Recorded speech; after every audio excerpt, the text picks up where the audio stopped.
the news tonight, Africa, with 20% of the world population, is only responsible for 3% of global emissions.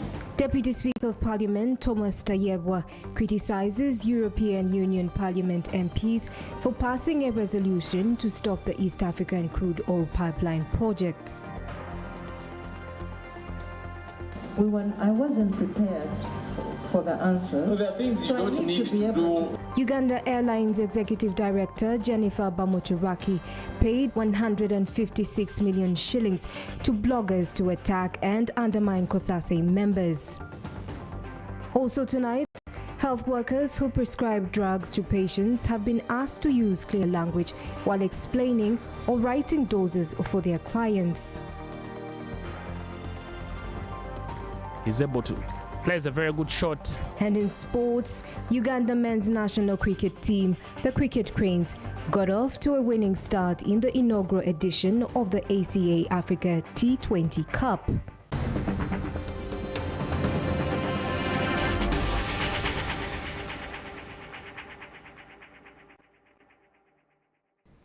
A very good evening to you. Thank you for joining us this Thursday evening. This is a PM edition. My name is Bernadetta Pio, our sign language interpreter Isaac Luchamuzi. In our top story tonight, the Deputy Speaker of Parliament Thomas Tayebwa has lashed out at the European Union Parliament for passing a resolution urging governments of Uganda and Tanzania not to develop the Tilenga, Kingfisher and East African crude oil pipeline projects. He says the motion has been passed out of ignorance and undermines Uganda's sovereignty. More in this report. In his communication to the House, the Deputy Speaker of Parliament Thomas Tayebwa revealed to the MPs that the European Parliament has written to his office warning Uganda and Tanzania against dropping the East African crude oil pipeline.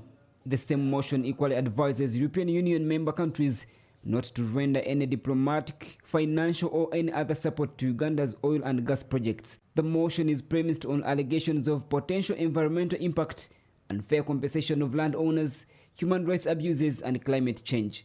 It is prudent to say that Uganda's oil projects will exacerbate climate change. Yet it is a fact that the EU bloc, with only 10% of the world's population, is responsible for 20% of global emissions.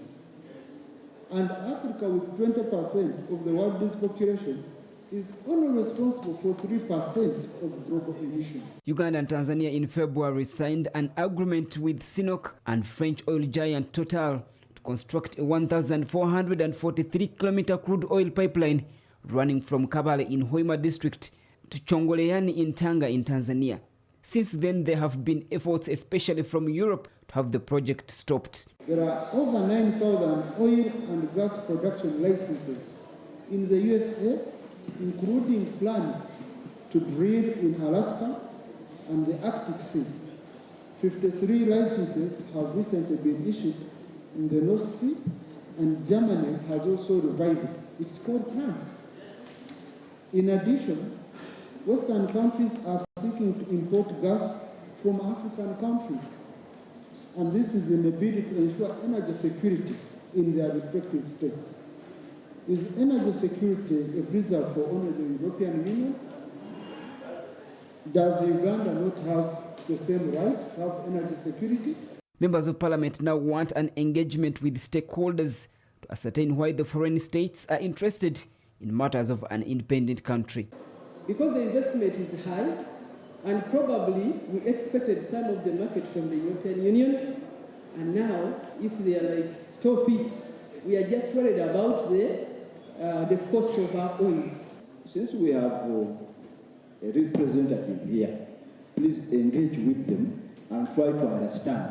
Because what was speaker, there are two issues. One, it is the companies from those countries, some of whom are engaged in exploration, their own companies. But also, we are getting some of the monies used in these processes is from them. The said motion is yet to be brought to the attention of government of Uganda. The Minister for Foreign Affairs, John Mulimba, says they will cross the bridge when they get there.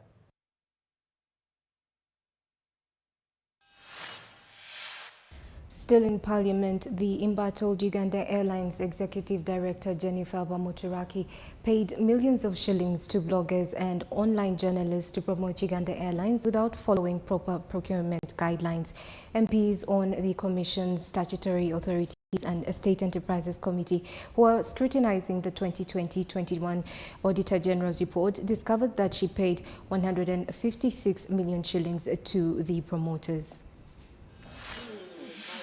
A contract that was presented to members of Parliament shows that it was signed by Bamuturaki on behalf of Uganda Airlines.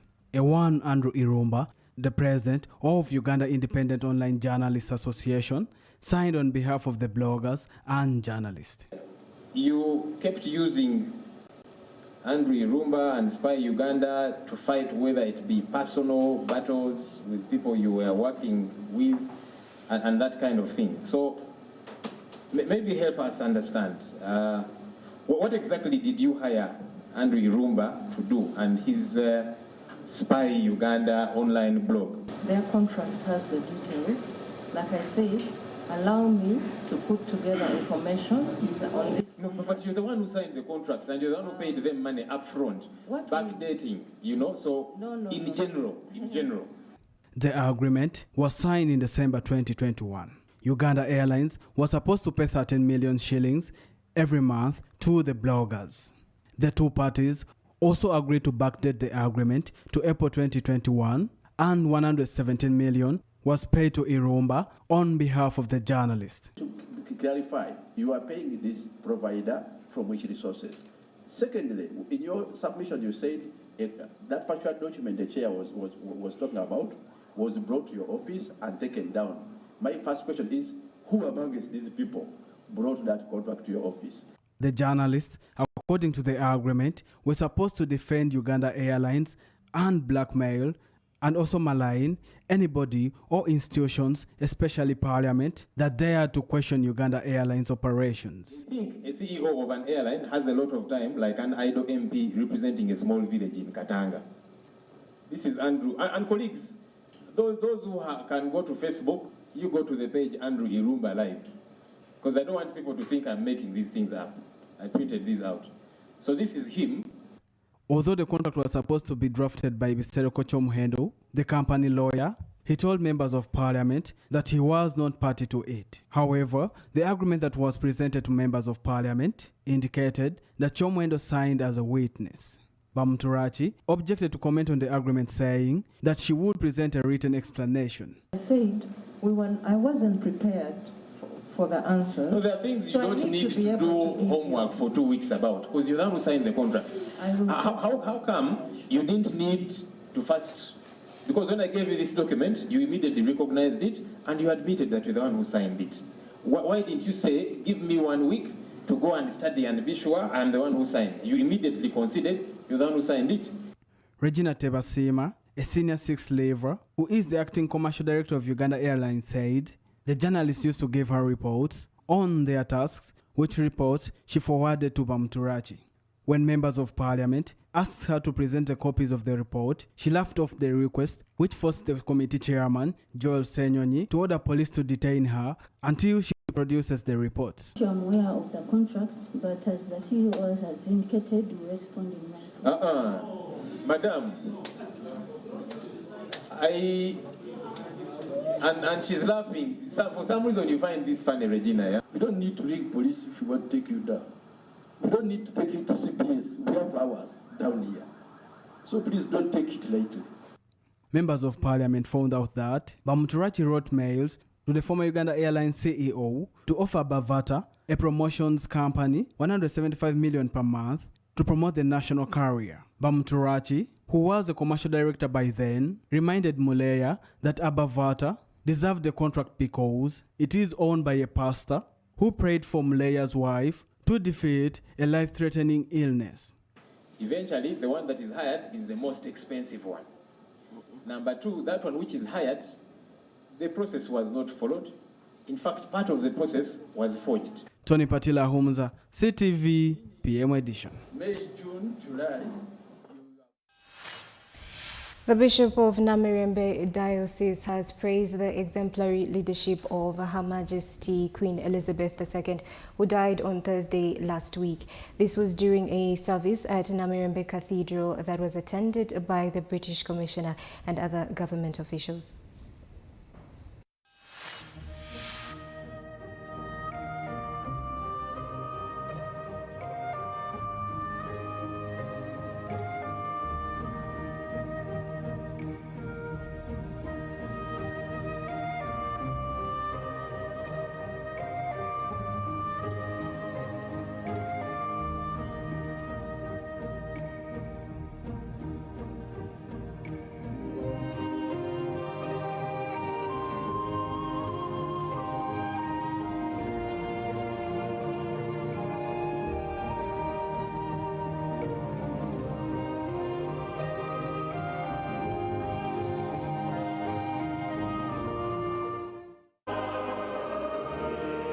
A cross-section of mourners from the British High Commission, government dignitaries and citizens converged at Namirembe Cathedral to pray for the late Queen Elizabeth II. The service in commemoration of the Queen was led by Bishop of Namirembe Diocese, Kityo Luwalida. The British High Commissioner in Uganda, Kate Aiwe, Foreign Affairs Minister Jeje Odong, and Buganda Kingdom Speaker Patrick Luwaga laid wreaths near the picture of the Queen. In his sermon, Bishop Luwalida said the Queen exhibited good and exemplary leadership during her 70-year reign. A wife dies, a parent dies, and you become an orphan. I die, and they no longer refer to me as the Bishop of the Red, but they will refer to me as the body of the Bishop. The British High Commissioner, Kate Aiwe, says the Queen has been a pro-people person who worked towards the development of the world. Commemorate the life and passing of Her Majesty Queen Elizabeth II. And after a long life of faith, duty and service, a great light has gone out in our world. The death of Her Majesty the Queen was a shock to my nation and the wider world. Under Her Majesty's reign, so much has changed, and with God's grace, our countries have grown and have flourished, and so too has the Commonwealth, of which she is fiercely loyal and rightly proud. On behalf of government, Jeje Odong said the Queen has left a good trademark for Commonwealth countries. The Queen remains a very remarkable individual. The outpouring of emotions since her passing on testifies to the remarkability of the individual that the Queen was. Though Her Majesty has passed on, she continues to live amongst us by virtue of what she stood for and by virtue of the acts she performed. On behalf of Buganda Kingdom, the Speaker of the Great Luchiko, Patrick Luwaga, said the royal family in UK has lost a pillar. As such, the Queen gave the world lessons of leadership, call of duty, commitment, personal sacrifice, and courage. On behalf of the Kingdom of Uganda, on my behalf, I extend my commiseration to the British royal family, the people of Great Britain, and the members of the Commonwealth. The service was attended by several delegates.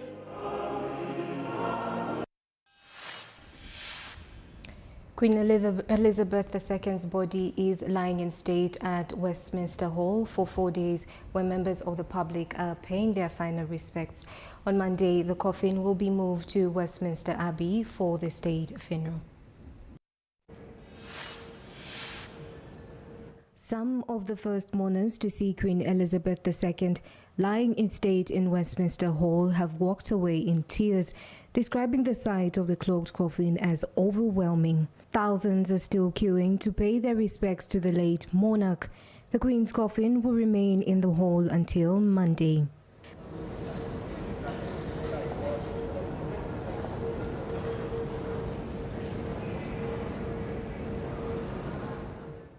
Surrounded by majestic soldiers standing vigil in vibrant uniforms and with 4 candles burning beside it, the Queen's coffin is lying in state on a raised platform in the center of the hall.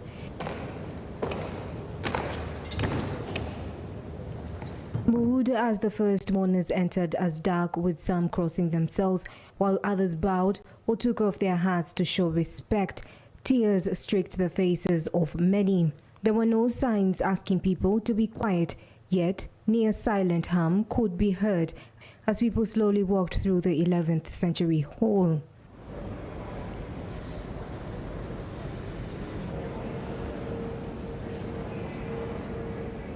With thousands of people expected to want to be part of the historic moment, a queuing system has been set up which currently stretches 2 miles along the south bank of the River Thames. Fences have been set up all the way to Southwark Park, some 7 miles away, in case the queue stretches that far.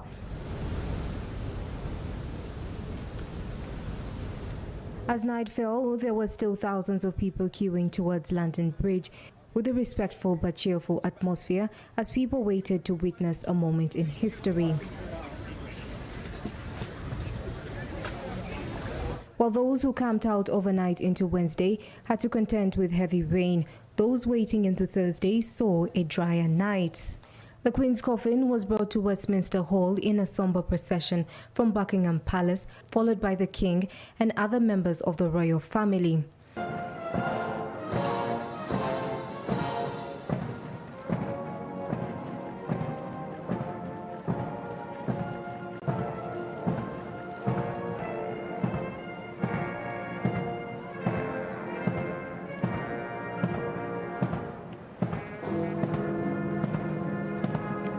After a short service, the first mourners were allowed in to pay their respects just after 5 o'clock British time on Wednesday.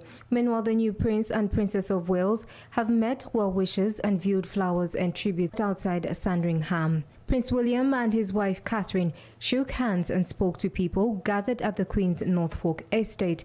About 100,000 people have left tributes at the gates of Sandringham House since news of the Queen's death last week.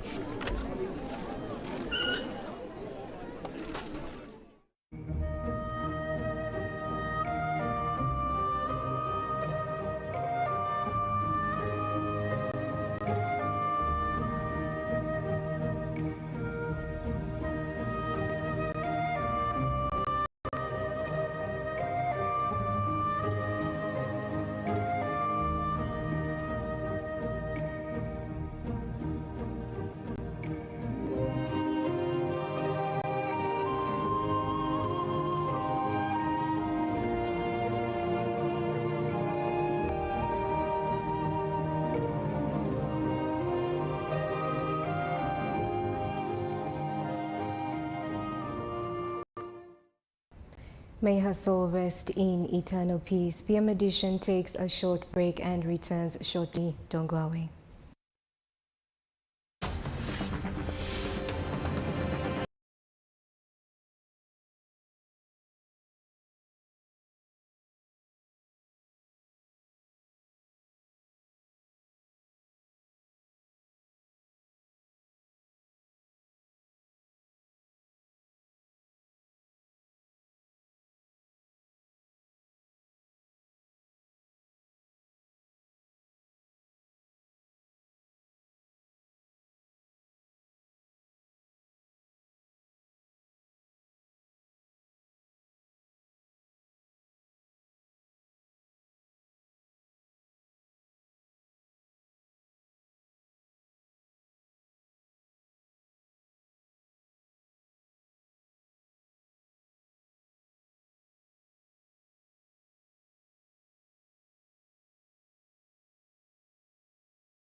Welcome back. Thank you for staying with us. You're still watching a PM edition. On to matters health. The Ministry of Health has asked health workers who prescribe drugs to patients to clearly communicate while explaining or writing doses for their clients. During an event to mark the World Patient Day, Hanifa Kawaya, the Minister of Health in charge of general duties, cautioned doctors who write illegible prescriptions to stop the method because it is outdated. We have more. Kawaya says the failure by medical workers to communicate clearly the drugs and how they're supposed to be used makes most patients fail to use them effectively, which worsens the sicknesses. You prescribe a drug that even when you reach to the pharmacist himself is not conversant with the language you have written. And he's a medical practitioner. But you decide to write it the way you want, assuming that everybody.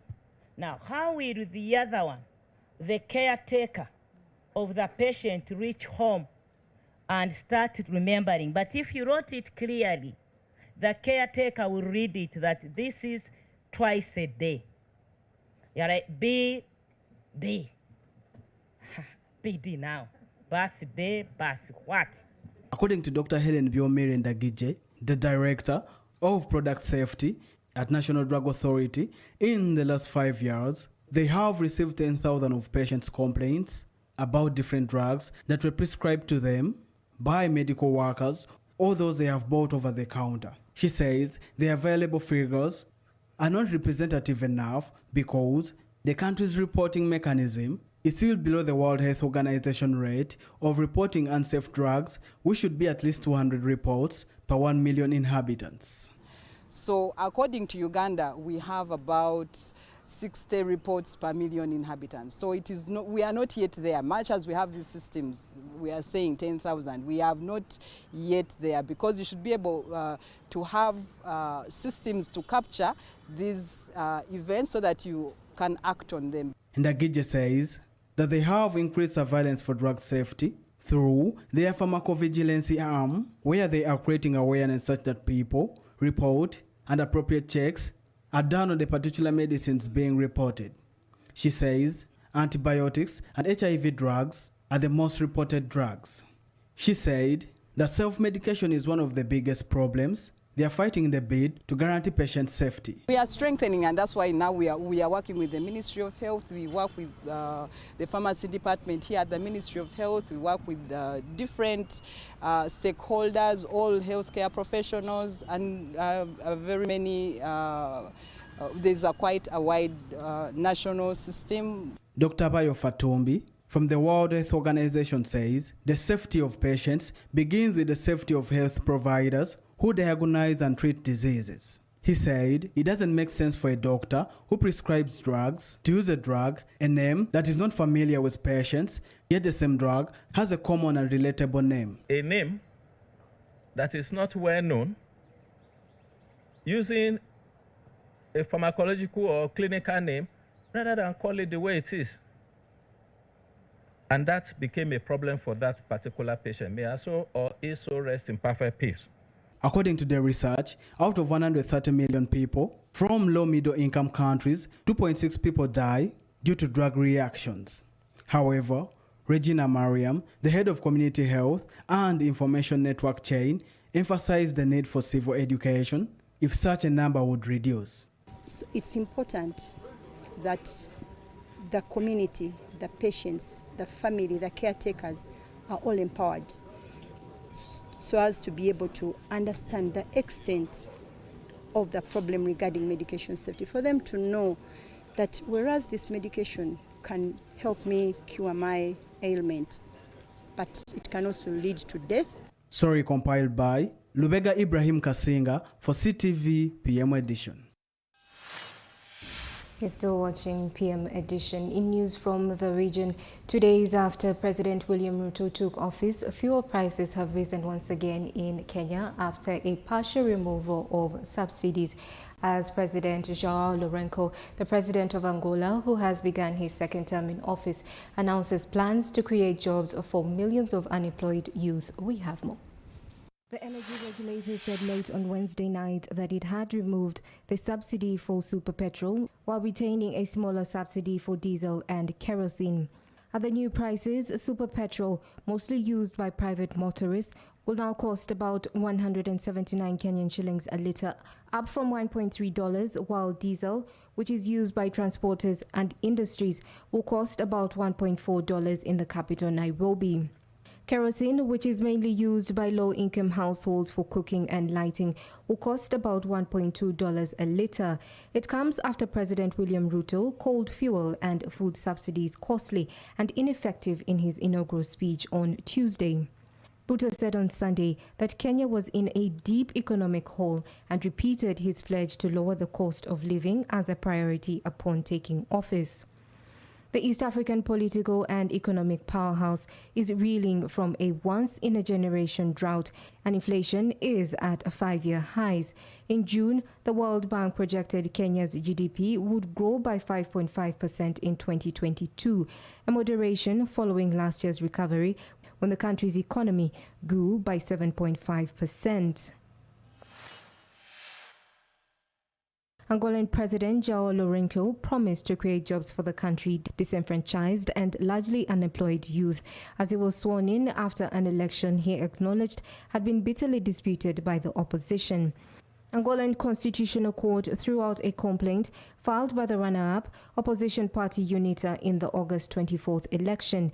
UNITA, a former rebel group who fought the ruling MPLA for nearly 3 decades, received many of its votes from youths who feel left out of the country's oil riches.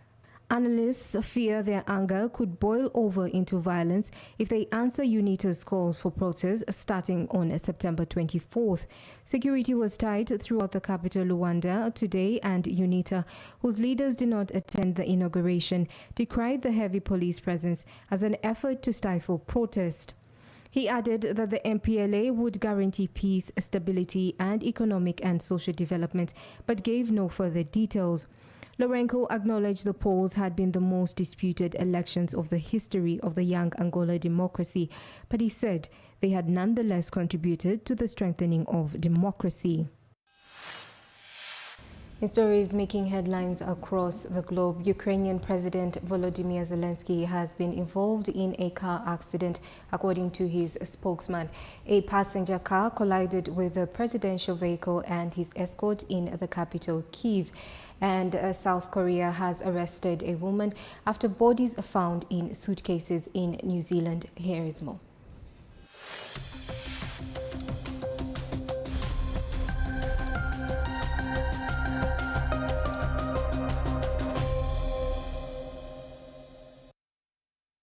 Zelensky was examined by a doctor and no serious injuries were found.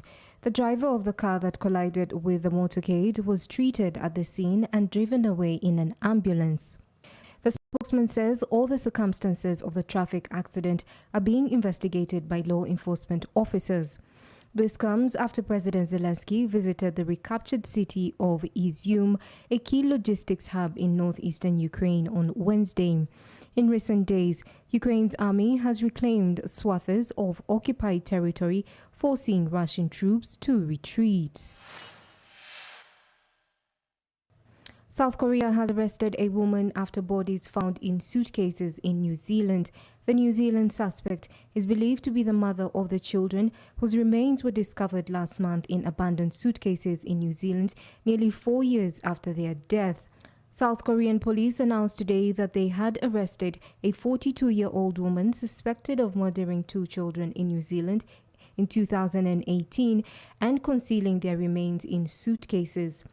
The bodies of the 2 children were found last month after a New Zealand family bought abandoned goods, including 2 suitcases, from a storage unit in Auckland in an online auction. The family is not suspected in involvement in the children's death, police have said. The children were between 5 and 10 years old at the time of their death, which is believed to have occurred in the Auckland area. Police say the suitcases had been in storage for at least 3 to 4 years. Police from both countries say that the woman, who is believed to be the mother of the 2 dead children, was arrested following a request from New Zealand. South Korean police say they detained the woman in the southwestern port city in Ulsan. The Seoul High Court will now decide in a review of the case whether she should be extradited.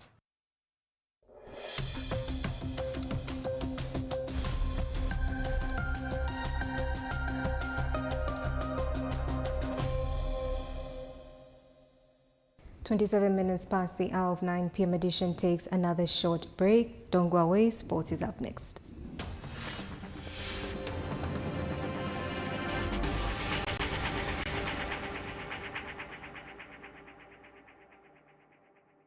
Sometimes in life, we spend all the time trying to live other people's life. And along the way, we lose who we are by copying what other people are doing in their relationship. You see, from the last time I met your sister, I've not spent a day or a minute without thinking about her. It's a good surprise on a Monday. This is nice. So you and him are We're just friends. Wow. Come on. just friends. You either tell me where you're from or you go back to where you've been. Thinking it would work out for us, but yet to find out that's not who we are after experiencing a great disappointment. She's in love with some other man, so classy, a gentleman, not poor dogs like you. These are the mistakes girls do. Now showing on CTV. Don't blink.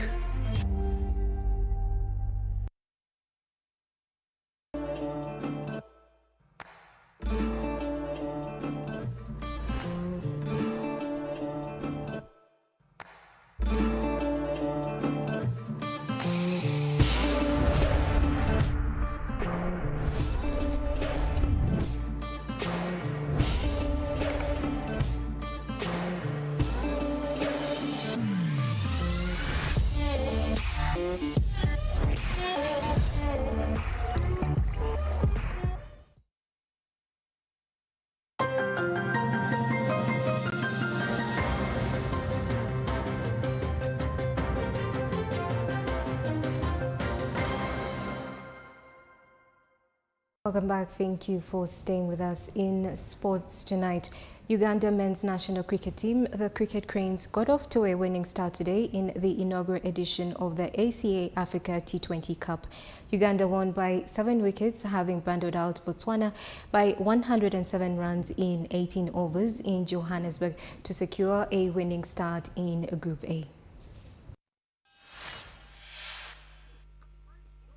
He's able to plays a very good shot. The Cricket Cranes, who entered in their 5th tournament, won the toss and elected to bowl, managed 107 runs in 18 overs, something Botswana failed to match after getting 103 runs in 20 overs, which helped Uganda win by 7 wickets in South Africa. Head coach Lawrence Mahatlane is happy with the discipline his side displayed, but says there is room for improvement. And a couple of good disciplines. I thought the bowlers were very good this morning to restrict Botswana to 104. Maybe not so good in execution at the back end, but it's something we can keep working on. And I thought we showed calmness on not the easiest wicket to play on. It's still early season in South Africa, so very dry and a bit too paced, but I thought the guys showed a lot of maturity in the way they handled it. The side welcomed back Captain Brad Masava, who missed the 3rd round of the Challenge, League B, through injury. Masava says it was important to start off the tournament with a win. Good to start the tournament with a win. It was important for us to hit the ground running. We had not played a T20 game in a while, so you know, it's something we had talked about. We needed to go out there and execute our KPIs again. I thought Alpesh did really well for us on debut. I'd pick him, it was my pick of the bowlers. He came out there and hit his lengths, and I think he's going to be a very good player for us going forward. Debutant Riyazat Ali had a day to remember after managing a combined 110 runs with Uganda's opening batsman Simon Sesazi. Riyazat is proud of his performance and credits Uganda Cricket Association for giving him an opportunity to represent the country. It feels good to be the part of this team. This team has a glory of winning the matches, and I would really like to thank the Ugandan team and Ugandan Association for believing in me and giving me the right opportunity at the right time to make the most of it. The Africa T20 Cup is a ranking tournament, and Uganda will be optimistic of improving their 25th world ranking position. Uganda is in pool with Ghana, Mozambique and Botswana. The Cricket Cranes play Mozambique on Sunday, aware that a win will help them qualify for the semi-finals of the Africa T20 Cup. Absalom Wangoru for City. Big shot from Saud Islam. That will go all the way for 6.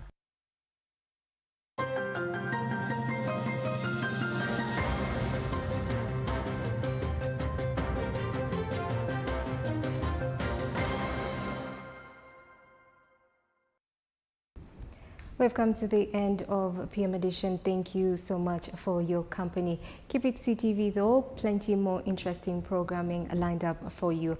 From me, Bernadetta Pio and Isaac Luchamuzi on Sign Language, goodbye.